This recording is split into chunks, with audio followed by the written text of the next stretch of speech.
Bonsoir à tous. Le sport domine l'actualité. La Coupe d'Afrique des Nations bouscule les horaires.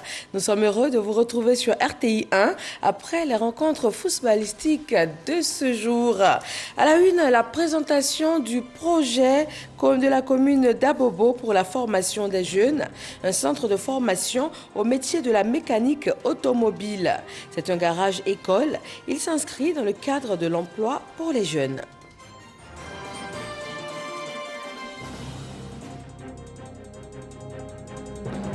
La sténose caustique, pathologie qui affecte les enfants ayant ingéré accidentellement des substances corrosives.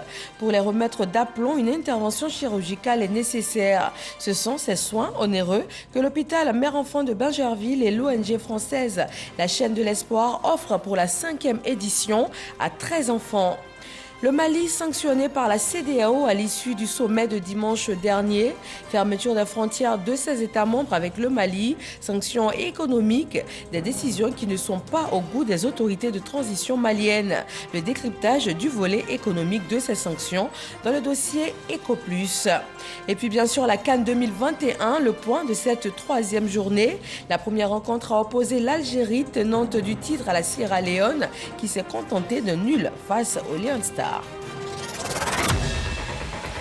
Bienvenue dans la commune d'Abobo. Le projet Garage École va permettre à des centaines de jeunes d'avoir un métier et de s'insérer dans le tissu professionnel grâce donc à cette formation.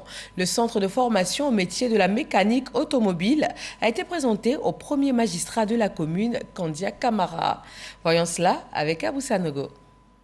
Les jeunes de la commune d'Abobo auront désormais la chance de se former au métier de la mécanique, de se reconvertir ou même de se recycler aux nouvelles technologies automobiles. Cette formation se fera dans le cadre du projet dénommé Garage École, initié par le ministère de l'Enseignement technique, de la formation professionnelle et de l'apprentissage en partenariat avec Tratafrique Motor Côte d'Ivoire. Le projet, c'est un garage d'à peu près 450 mètres carrés. En rez-de-chaussée, à l'étage, il y aura un centre de formation qui permettra en même temps que des gens travaillent d'avoir des stagiaires qui pourront mettre en pratique tout ce qu'ils ont vu de façon théorique, le mettre en pratique avec des tuteurs. Et au bout de ce stage, ces stagiaires pourront avoir des emplois soit dans le garage, soit chez nous. Le secteur de la mécanique auto est un secteur que les jeunes aiment pour une question de curiosité. Et ils sont nombreux dans ce secteur également. Et donc, au niveau du ministère, nous avons pensé à monter ce projet avec des partenaires. Et nous avons recherché, nous avons trouvé Tractafrique qui nous a écoutés depuis le mois de septembre. Nous discutons. Et nous avons aussi pensé qu'à Bobo, il y a des opportunités. Le projet dans la commune d'Abobo est à sa phase pilote. Et il a été présenté au maire de la commune d'Abobo, Kandia Kamisoko Kamara. Pour elle, ce programme va impacter positivement sa commune. Abobo a décidé de mettre l'accent sur la qualité de vie, la qualité du travail. Et nous sommes persuadés que ce projet va permettre à de nombreux jeunes de sortir de l'informel. Parce que ça, c'est important. Et évidemment, ils vont ainsi contribuer efficacement et durablement à l'évolution de l'économie de ce pays. Le projet Garage École vise également la conversion des jeunes en conflit avec la loi à des métiers à insertion rapide dans la société. Il sera implémenté dans d'autres communes du pays. Nous restons à Abobo. En plus de ce projet Garage École en faveur de la jeunesse, la commune a offert à 99 jeunes volontaires un appui financier pour réaliser leur projet. Ils ont reçu les chèques qui vont leur permettre de se lancer. Orphée Conan et Patricia Omoetia.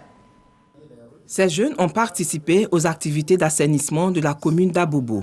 À l'issue de ces 6 mois de formation, ce sont 99 jeunes qui ont bénéficié d'un appui financier à hauteur de 120 000 francs CFA par personne pour la réalisation de leur projet. Une initiative du comité local d'insertion des jeunes. On a été très fiers parce qu'au sein de cette formation, nous avons appris beaucoup de choses. Ça nous a beaucoup apporté. Vraiment, c'était à refaire. Nous allons le refaire sans hésiter. On a des projets et on prie Dieu de pouvoir réaliser ces projets-là avec cette somme-là. Ces volontaires ont suivi une formation dans les domaines des techniques de création et de gestion d'activités génératrices de revenus, du civisme, de la santé sexuelle et reproductive. Ils ont aussi procédé aux opérations de curage des caniveaux, de nettoyage des locaux d'administration publique de la commune et de balayage de rue. Nous disons à tous les jeunes que la plateforme de services, c'est leur maison. On leur dit quels sont les différents services que nous leur offrons et bénéficier aussi de tout qui va leur permettre demain de pouvoir se prendre en charge. Parce que l'objectif de la plateforme de service, c'est ça, c'est de pouvoir améliorer non seulement l'employabilité des jeunes, mais ensuite participer à leur insertion définitive.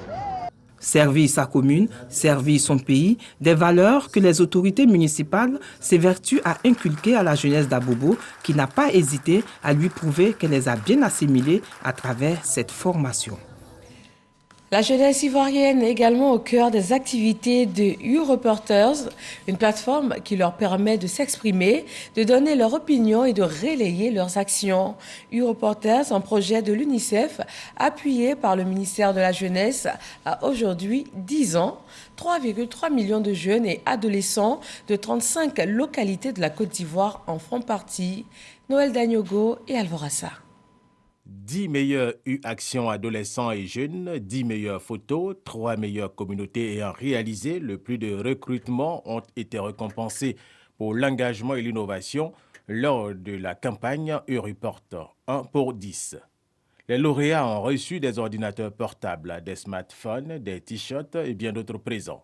Et cette activité marque la clôture de la campagne de sensibilisation du 10e anniversaire U-Report dans le monde. Il fallait que les jeunes s'engagent pour apporter du changement au niveau de leur communauté. Et c'est ce qu'on a fait, c'est ce qui a valu aujourd'hui notre récompense. L'UNICEF et le ministère de la Promotion de la Jeunesse, de l'Insertion professionnelle et du service civique ont réitéré leur encouragement aux jeunes U-Report pour leur engagement. À travers U-Report, vous nous démontrez que vous êtes concernés par les enjeux de notre société. Nous sommes fiers de voir vous, les communautés de U-Reporters, organisez spontanément des U-Actions à travers le pays pour un changement positif dans leur communauté. J'encourage vivement l'ensemble des jeunes à rejoindre ce mouvement U-Report et à s'engager dans les actions U-Actions afin de prendre une part active au développement de notre cher patrie. Notons que U-Report a 10 ans dans le monde et 3 ans d'existence en Côte d'Ivoire. Les organisateurs voudraient bien atteindre la barre de 5 millions d'U-Reporters l'année prochaine dans notre pays. On va changer de domaine pour parler de recettes fiscales. Pour l'entrée en vigueur du budget programme, l'administration fiscale doit se mettre à niveau. Les agents des impôts ont été formés afin donc de mener à bien cette mission qui est la leur. Chaque connaît. La réforme du budget programme, nouveau mode de gestion basé sur la logique de performance et de transparence, s'installe à son tour dans la mobilisation des recettes fiscales, avec la réforme des droits et obligations constatées. Avec cette réforme, le montant déclaré d'un contribuable en début d'exercice doit être obligatoirement recouvré à la fin de l'exercice par le receveur des impôts. Ça introduit un peu plus de transparence. En début d'exercice, voilà ce qu'on a déclaré. En fin d'exercice, voilà ce qu'on a recouvré. Qu'est-ce qui reste à recouvrer? Ça améliore les finances publiques. Ça permet de faire entrer un peu plus d'argent. Ça permet de faire un peu plus de dépenses. La construction de routes, les hôpitaux. Voilà, c'est la transparence. Et puis l'accroissement des recettes. Les mécanismes de cette nouvelle approche de mobilisation des recettes fiscales ont été dispensés aux agents de la Direction générale des impôts, précisément les receveurs des impôts, les premiers acteurs concernés. Généralement, le receveur est pécuniairement responsable de ce qui n'a pas recouvré. Avant, il y avait une tolérance parce qu'on se disait qu'on n'avait pas bien informé les différents receveurs, mais désormais, avec les droits constatés, s'il a pris en charge, ça veut dire qu'il est sûr de recouvrer. L'objectif de ce séminaire qui prend fin ce mercredi est de permettre la mise à niveau des comptables de la Direction générale des impôts afin de s'approprier ce nouveau système du principe des droits constatés. À plus de 1000 km de la Côte d'Ivoire, le Mali semble être dans une impasse politique sans fin. Depuis août 2020, la transition militaire n'a pas pu organiser d'élections et amorcer ainsi la normalisation. La CEDEAO a réagi. Des sanctions sont tombées suite à un sommet extraordinaire tenu dimanche à Accra. Mahama Traoré nous propose un décryptage du volet économique de ces sanctions infligées au Mali dans le dossier EcoPlus.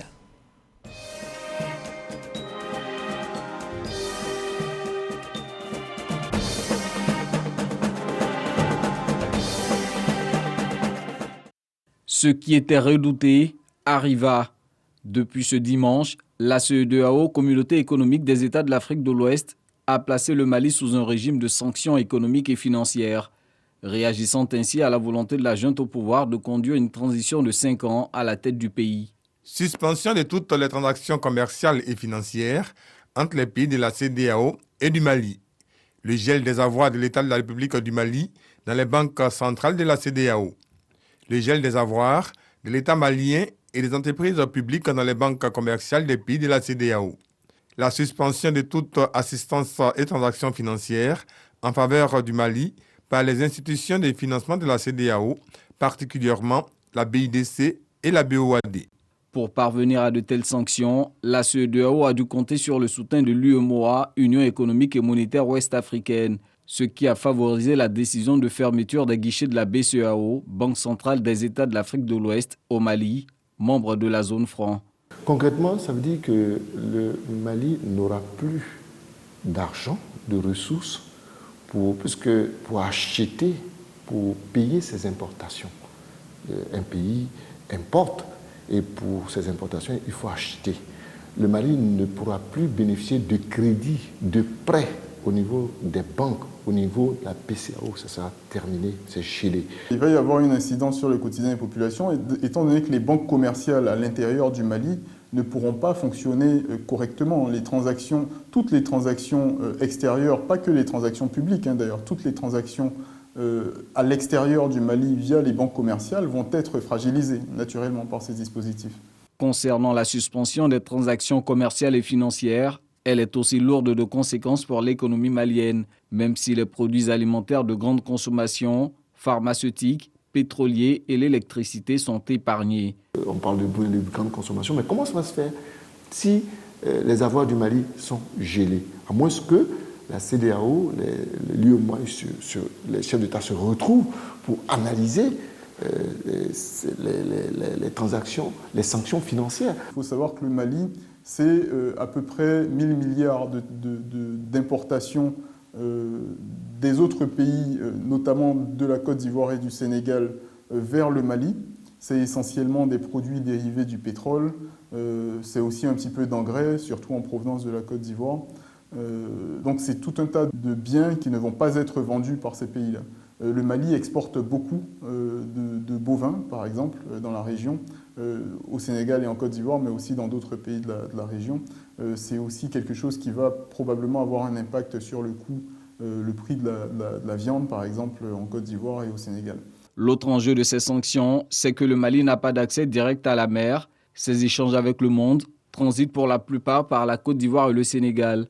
70% des marchandises par le port de Dakar et 30% par celui d'Abidjan. Si jamais ces mesures-là perdurent, il y aura une inflation sur les denrées, très probablement. Il va y avoir un impact pour le Malien moyen sur son pouvoir d'achat. De leur côté, les opérateurs économiques maliens assurent se donner les moyens d'approvisionner le marché local malgré ces sanctions. Nous allons aider la population à avoir tous les services et tous les articles dont elle aura besoin. Donc cet appel est à l'endroit des opérateurs économiques de serrer la ceinture. Notre crainte est que les marchandises, les prix ne flambent pas. Donc c'est pourquoi nous avons déjà fait un premier déplacement pour aller contacter effectivement les autorités portières. Et dès que la sanction est tombée, nous avons pratiquement envoyé des lettres dans pratiquement tous les ports, les 7 ports avec lesquels nous travaillons. Visiblement, ce bras de fer entre les autorités de transition et la CEDEAO ne fait pas les affaires du secteur privé. Les relations d'affaires seront probablement figées pour l'instant parce qu'on n'a pas suffisamment de visibilité aujourd'hui. C'est une sorte d'embargo en réalité qui est imposé à l'État malien Et avant de prendre toute décision business avec le Mali, il faudrait savoir jusqu'où iront ces mesures. Si les camions sont bloqués du côté sénégalais, n'oubliez pas que des Sénégalais se sont endettés pour faire le transport, rien que le transport du Mali. Donc eux aussi, ils ont des problèmes. D'autres effets restent aussi à craindre si la situation perdure. L'une des conséquences, c'est qu'on va avoir le commerce illégal, on va avoir les trafics. Vous voyez, on va avoir des trafics de tout genre, trafic d'humains, commerce illégal. Et fondamentalement, cela va agir sur l'économie de nos pays. Au regard de tous ces impacts probables, un retour rapide à la normalité est souhaité. Il faut que les deux parties puissent discuter, puissent négocier, faire de part et d'autre des compromis pour aboutir à des accords. Mais c'est la seule possibilité pour moi de résoudre la situation. Pour l'heure, la CEDEAO pose comme condition à la levée progressive de ces sanctions la mise en œuvre par la junte d'un chronogramme acceptable de retour rapide à l'ordre constitutionnel au Mali. Fermeture des frontières, gel des avoirs du Mali à la BCEAO, suspension des transactions commerciales et financières, les implications et les conséquences probables sur l'économie ivoirienne également nous ont été expliquées par Mahama Traoré et le Mali qui a aussitôt riposté contre ces sanctions pour finalement jouer l'apaisement hier lundi. Le chef de la junte a appelé l'organisation régionale au dialogue et ses compatriotes au calme et à la résilience. Le colonel Assimi Goïta a dit regretter le caractère illégitime, illégal et inhumain des décisions de la CEDEAO à l'encontre de son pays. Il dit rester ouvert au dialogue avec la CEDEAO pour trouver un consensus entre les intérêts supérieurs du peuple malien et le respect des principes fondamentaux de l'organisation. Dans le domaine militaire, cette fois en Côte d'Ivoire, le bureau d'accompagnement à la reconversion des militaires informe et oriente les hommes en tenue qui souhaitent partir en retraite volontaire. Un programme de reconversion touche près de 2200 d'entre eux, avec 92% qui ont opté pour l'auto-emploi. Laure Coretti et Abou Sanogo. Ces 228 militaires volontaires à la retraite veulent désormais se lancer dans l'entrepreneuriat après avoir servi sous le drapeau. Et pour mieux appréhender leur nouvelle vie, le bureau d'accompagnement à la reconversion des militaires veut faciliter leur reconversion, d'où un accompagnement qui va se faire par la création de micro et petites entreprises dans le domaine de la prestation de services et du commerce. Je viens de partir récemment en retraite volontaire. Vraiment, ça m'a plu particulièrement. Toute chose, on a besoin de la connaissance pour avancer. Parce que quand vous ne maîtrisez pas le projet, c'est comme vous voyagez, vous ne savez pas où vous allez. Donc avec ce plan, ça vous permet de vous guider, donc c'est comme un guide. Ils sont préparés, orientés, formés et aidés dans la mise en œuvre de leur projet. Nous allons leur apporter tout l'accompagnement technique nécessaire à la bonne maîtrise de leur idée de projet, à la réalisation des plans d'affaires, à la négociation financière, à l'installation et la conduite de leur projet. À partir d'aujourd'hui, les bénéficiaires seront mis à disposition des partenaires techniques qui vont entrer dans le processus, le mode opératoire des partenaires techniques, jusqu'à l'établissement des plans d'affaires pour les projets et la recherche de financement. L'objectif du BAM, c'est de financer des projets pérennes, des projets qui vont permettre aux bénéficiaires de s'assumer dans la société et d'avoir des revenus sur une longue période. Sur 5600 candidats éligibles, 2200 sont inscrits dans le programme de reconversion. 70 d'entre eux ont souhaité une insertion dans la fonction publique, 106 vers le secteur privé et 1932, soit 92% intéressés par l'auto-emploi. Dans la police, ils sont 198 à avoir souscrit à l'entraide de fin de carrière. Ces fonctionnaires de police admis à faire valoir leur droit à la retraite ont reçu du Fonds de prévoyance de la police nationale des chèques et également des attestations de paiement de logement. Souleymane Donisongou et Jean-Marc Djadji. Ils rangent leurs armes pour s'accorder des années de repos et profiter d'une retraite digne. Appelés à faire valoir leur droit à la retraite au titre de l'année 2021, 198 fonctionnaires de police, souscripteurs à l'entraide de fin de carrière, EFC, ont bénéficié de chèques et d'attestations de logement. Après avoir fait 30 ans, la retraite, ce n'est pas une fin en soi. Merci à Madame la directrice du fonds et à tous ses collaborateurs. Sincèrement, merci au directeur général de la police parce que c'est inédit. Mes sentiments ce matin, Je suis très contente. Arriver même déjà à la retraite, c'est une récompense de la vie, une grâce de Dieu. À l'endroit de nos jeunes qui rentrent, vraiment de souscrire à ce produit parce que ça les aide. La première catégorie de bénéficiaires concerne les fonctionnaires de police retraités dont les montants cumulés perçus s'élèvent à plus de 200 millions de francs CFA. La deuxième cible, les ayants droit des souscripteurs décédés avant l'âge de la retraite. Pour nous, il était important et même impérieux d'accompagner ces personnes qui vont faire valoir leur droit à la retraite au 31 décembre. C'est un signal fort que nous avons voulu donner. Un message à tous les récipiendaires pour leur dire qu'il faut avoir confiance au fonds. C'est vrai, c'est des dettes que nous avons trouvées depuis 2006. Il était impérieux pour nous de restaurer la dignité de ces personnes. L'entraide fin de carrière accompagne le retraité à sa sortie des effectifs de la police nationale. Depuis décembre 2020, le fonds de prévoyance de la police nationale en a fait une tradition. C'est au total plus de 500 millions de francs CFA distribués aux fonctionnaires de police souscripteurs. Les filles, les femmes et les enfants victimes de maltraitance ont désormais un refuge dans la commune de Cocody. Ces victimes de violences basées sur le genre vont pouvoir bénéficier de services psychosociaux et économiques dans ce centre qui leur est désormais dédié. Découvrons ce projet qui vise à prévenir, à répondre aux cas de violences faites aux filles et aux femmes avec Noël Dagnogo et Abou Sanogo. 20 lits, des chambres, des salles de jeu et de travail et une piscine. C'est le refuge Bloom, inauguré par la ministre de la Solidarité et de la lutte contre la pauvreté, Miss Belmondo Dogo, destiné à accueillir les filles et les femmes avec leurs enfants victimes de violences basées sur le genre. Ces femmes bénéficieront de prêts pour commencer une activité génératrice de revenus et une prise en charge holistique et médicale, psychosociale et financière. Une initiative de l'ONG Bloom. L'État fait beaucoup, mais il faut qu'on puisse aussi accompagner l'État, aux côtés de l'État aussi poser des actes pour prouver que effectivement nous prenons conscience de notre statut de femme et qu'en tant que femme nous pouvons aussi apporter des solutions à nos sœurs. Une initiative soutenue par les artistes, comédiens et chanteurs. L'homme a toujours été la protection de la femme qui représente tout pour nous. Donc si cette femme-là est dans les difficultés, on se doit quand même de se lever tous pour apporter notre soutien. Un geste salué par les ministères de la femme, de la famille et de l'enfant, de la solidarité et de la lutte contre la pauvreté. Ainsi, ils invitent les femmes à déposer les masques pour se reconstruire. Ce beau édifice est un cadeau qu'elle offre aux femmes et le ministère de la Solidarité, en synergie avec le ministère de la Femme, accompagnera l'ONG Bloom pour le bon fonctionnement de ce siège. Un refuge qui servira de centre d'écoute des femmes et des filles victimes de violences basées sur le genre. Le centre a aussi pour rôle d'accompagner les victimes à s'insérer dans la vie socio-professionnelle.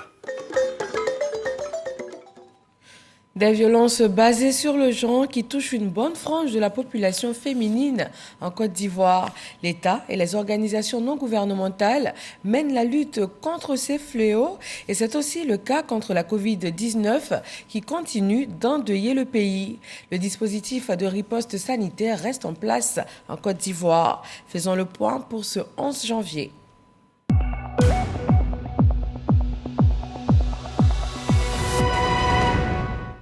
180 nouveaux cas de Covid-19 ont été enregistrés aujourd'hui sur le sol ivoirien. 802 personnes ont été déclarées guéries et 4 décès enregistrés. 6286 cas restent actifs à ce jour dans le pays et en termes de vaccins anti-Covid, 7 758 962 doses ont été administrées. Direction l'hôpital mère-enfant de Bingerville, une opération sauvetage y est en cours pour 13 enfants atteints de la sténose caustique, une pathologie due à l'ingestion accidentelle de substances corrosives. Les équipes médicales vont tenter de reconstituer les œsophages de ces enfants grâce à un partenariat entre la Fondation Children of Africa de la Première Dame et l'ONG française La Chaîne de l'Espoir. Mahama Traoré. S'affairer pour ne pas se laisser dominer par l'angoisse. Dame Keïta procède ainsi alors même que son fils de 3 ans subit une intervention chirurgicale délicate à l'hôpital mère-enfant de Bingerville. L'opération vise à restaurer l'œsophage du gamin, endommagé suite à l'ingestion de la potasse. Souvent, il boit l'eau, café, puis c'est fini. Bon, souvent aussi, rien n'y passe. Même cracher, il n'arrive pas à avaler. Donc, on est là comme ça. Dieu nous a sauvés, on est venu ici. Ils ont fait une sonde ici, là. Donc, c'est là-bas, je lui donne à manger. En plus du fils de Dame Keïta, 12 autres enfants sont actuellement internés à l'hôpital mère-enfant de Bingerville dans le cadre d'une mission de chirurgie réparatrice axée sur les brûlures caustiques de l'œsophage. Dans les blocs opératoires, les équipes médicales de l'hôpital mère-enfant, assistées d'experts français, s'activent à redonner une seconde vie à ces enfants. Il s'agit d'une technique pour remplacer totalement. Quand on dit remplacement, vraiment, c'était vraiment un remplacement.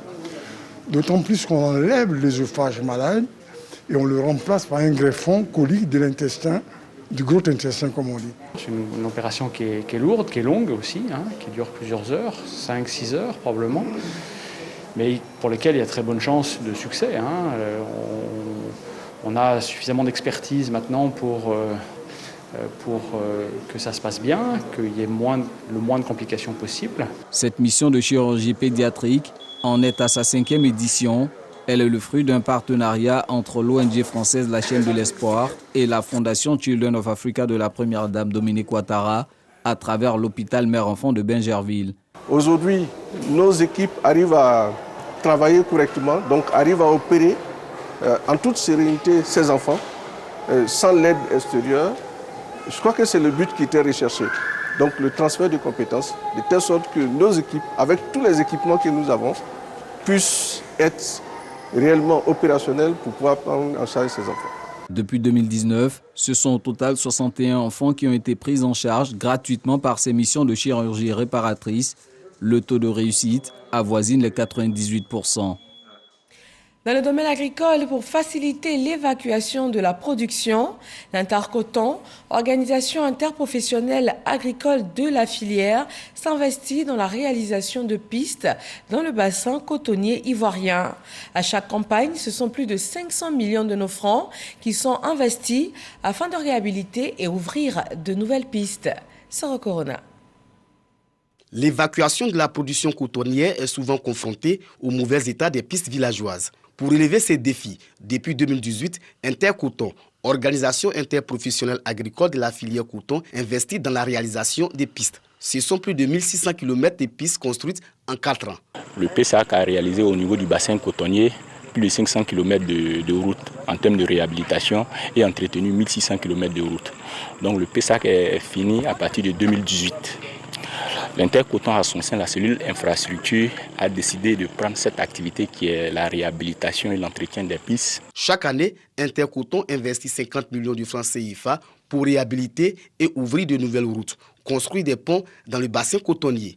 Des travaux salués par les producteurs. Le développement de la filière coton, ça commence par la piste. Parce que pour transporter les entrants pour venir au champ, tu es obligé de passer dans la piste. Même la récolte de coton, tout se passe dans la piste. Vraiment, je suis très heureux pour le geste que l'Intercoton a fait pour aider le producteur. Pour voir de plus près ces réalisations, le conseil d'administration d'Intercoton s'est rendu dans la région du Tchologo. Ces infrastructures routières viennent en soutien aux efforts déployés par le gouvernement ivoirien. Aujourd'hui, on a beaucoup de production et les pistes ne sont pas vraiment bonnes.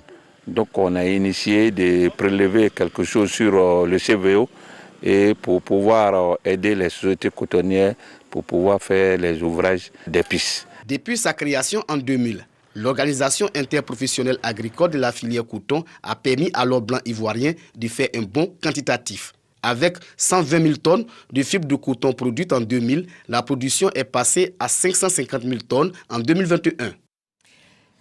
La 7e conférence mondiale du cajou est annoncée en terre ivoirienne du 16 au 18 février 2022. Elle va se tenir conjointement avec la 4e édition des Journées nationales des exportateurs de cajou de Côte d'Ivoire. Jean-Luc Mangbo nous en dit davantage. Soutenir la croissance du secteur de la noix de cajou en Afrique grâce à la transformation de la production et à l'exportation de la noix de cajou brute. C'est autour de ce thème que se tiendra la 7e édition de la Conférence mondiale du cajou. L'Association des exportateurs de cajou de Côte d'Ivoire, AECCI, organisatrice de cet événement, attend plus de 2000 participants.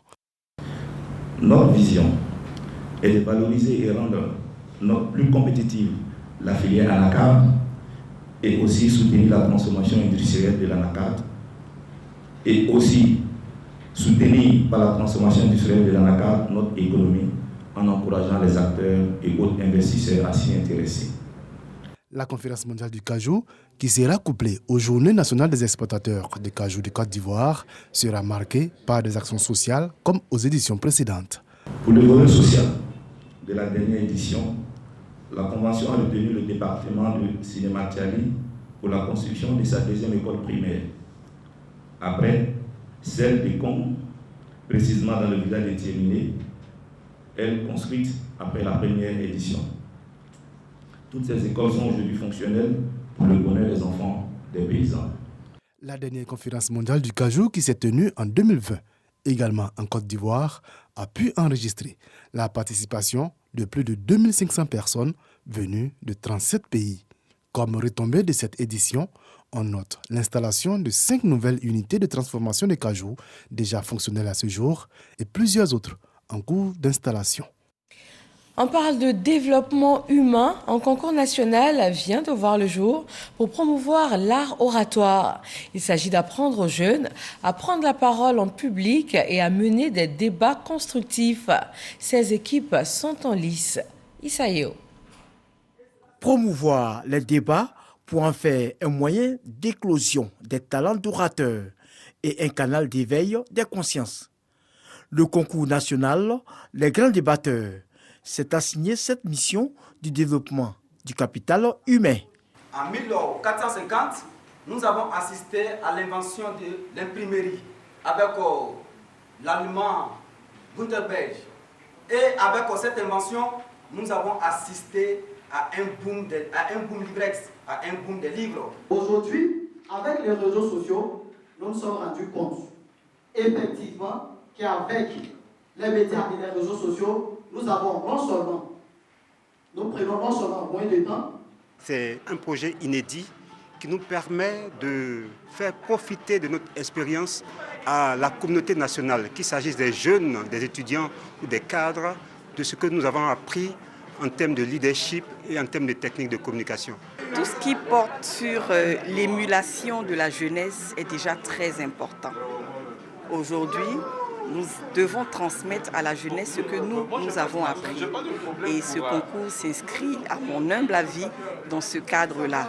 Apprendre à cette jeunesse à avoir une meilleure expression orale à travers un concours de débat, je pense que c'est une première.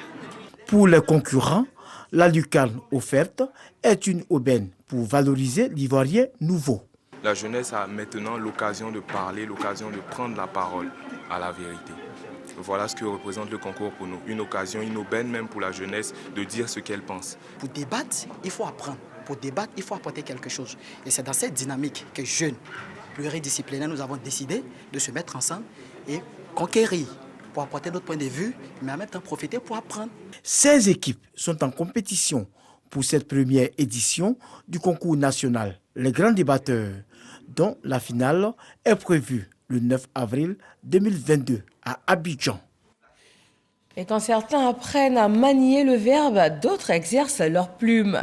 Un concours d'écriture vient dénicher de jeunes talents et du même coup promouvoir la lecture. La 5e édition des manuscrits d'or a eu pour thème Covid-19, écrire c'est résister. Alec Lavry et Didier Nguessan. Le lycée classique d'Abidjan est un lycée d'excellence pour la cérémonie de récompense des lauréats des manuscrits d'or 2021. Un concours littéraire destiné aux élèves et étudiants âgés de 12 à 35 ans. Pour sa 5e édition, ce sont 18 manuscrits, tous genres et toutes catégories confondues, qui sont primés. Avoir été sélectionné parmi tant d'autres, c'est vraiment la joie. Nous sommes en plein Covid actuellement. Et pour moi, c'est comment décrire ce que je ressentais, et c'est ce que j'ai fait. Avec tout ce qu'on a eu comme atelier d'écriture, bien sûr, je crois que je pourrais m'en servir pour pouvoir en fait renforcer mes capacités en écriture. Après 10 ans d'interruption, ce concours initié par Valès Édition revient.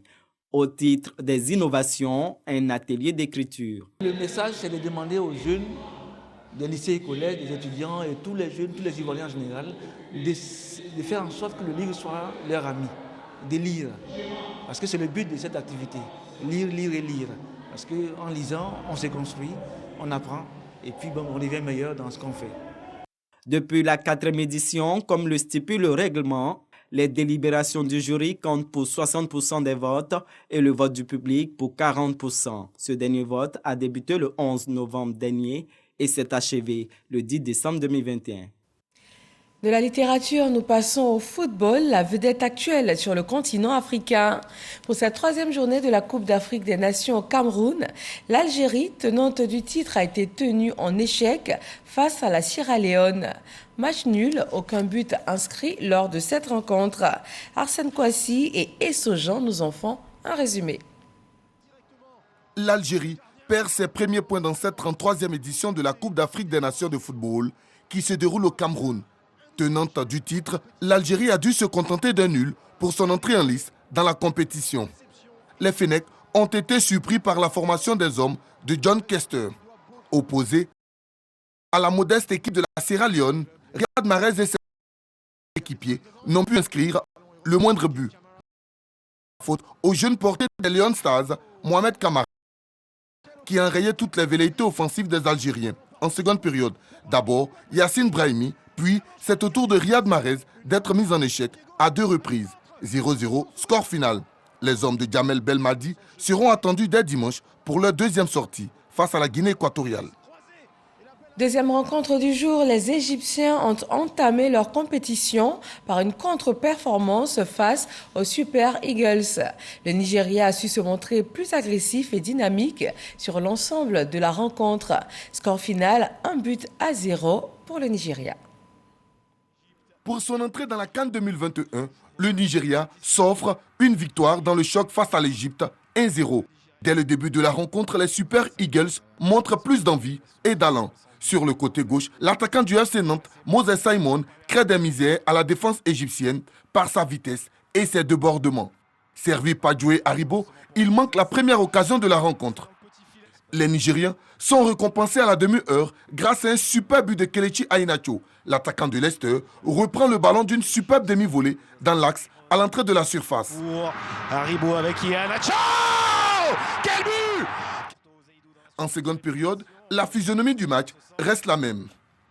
À la 48e minute, sur un centre, Dola Aina, Taiwo Awoni reprend de la tête à bout portant, mais le gardien égyptien, Mohamed El Shenawi, repousse in extremis. Complètement asphyxiés, les Pharaons subissent le rythme imposé par les Super Eagles. Mais finalement, le score n'évoluera pas. 1-0, score final. Le Nigeria assure l'essentiel. Et un match nul, Guinée-Bissau, Soudan, aucun but inscrit. Les deux équipes sont deuxièmes avec donc 1 point. Derrière le Nigeria qui totalise, lui, 3 points. Et puis à l'affiche, demain mercredi, la rencontre Tunisie-Mali. Ensuite, la Mauritanie contre la Gambie.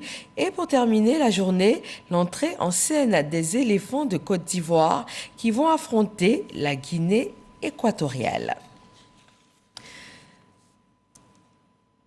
Et voilà, merci de vous informer sur RTI 1. Passez surtout une très belle fin de soirée. Bonsoir à tous.